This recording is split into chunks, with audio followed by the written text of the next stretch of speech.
to understand it as much as she could. A lot of it is driven by the imagination of wanting to be a producer. I'm limited to that, and I've had the experience of being at USC in the doctoral program of producing and mentoring a couple of them, and hearing their view of what it is to be in this business. And I realize, and as I've mentored, I hope I have been helpful, is to share what it is.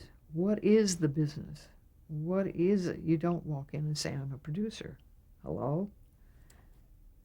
You have to understand what that is. And it's complex.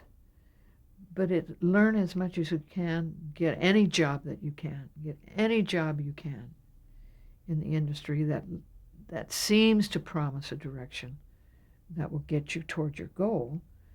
But at the same time, that experience may change your goal totally, and you find yourself tangentially going in a different way. But that's the experience. Immerse yourself in it, just in any way that you can. Get into associations.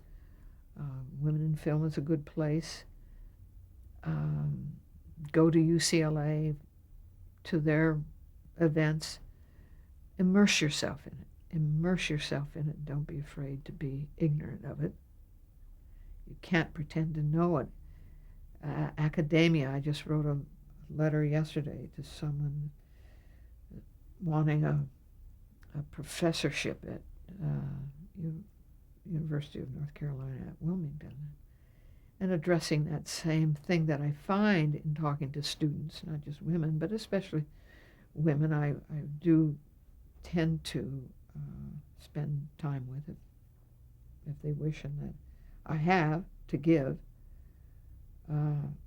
But academia, they need to interface with the non-professional or the non-academic, and of those of us who are in the profession. I had advocated this in the caucus. Also, women in film, and it's always a funding thing, but some are beginning to do it, and the schools themselves are film schools and schools of communication through the university system and college system across this country, is for us to go out and talk and speak, teach, as it were, in these so that they have a hands-on with the non-academic.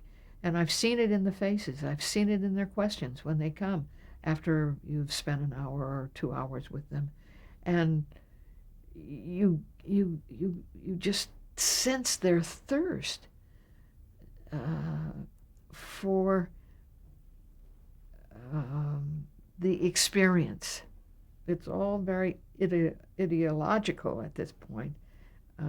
And they have very specific ambitions. Those students coming out of Larry Terman's class at USC is really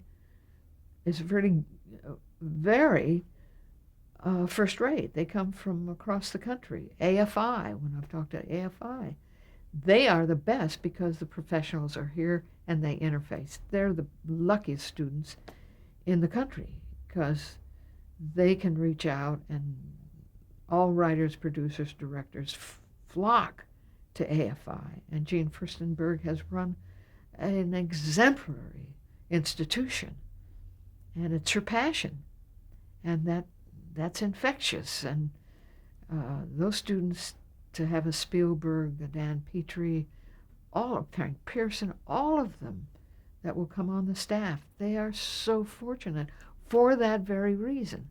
They do learn about putting a film together, that they've got to go out and get the nuts and bolts of what it's about, and they have to go through the process. It's hands-on, it's less academic. They learn, and I've been there, and they have a faculty that is qualified and in many ways exemplary because they relate to the student on the mundane, the worldly level, and are not afraid to have them out of their control, so to speak. They can get out in the world and they can learn, but they're protected by this widening community that's known as AFI. It's quite special. So there are places where people can learn, but that's the example. It's hands-on. They get in to the emotion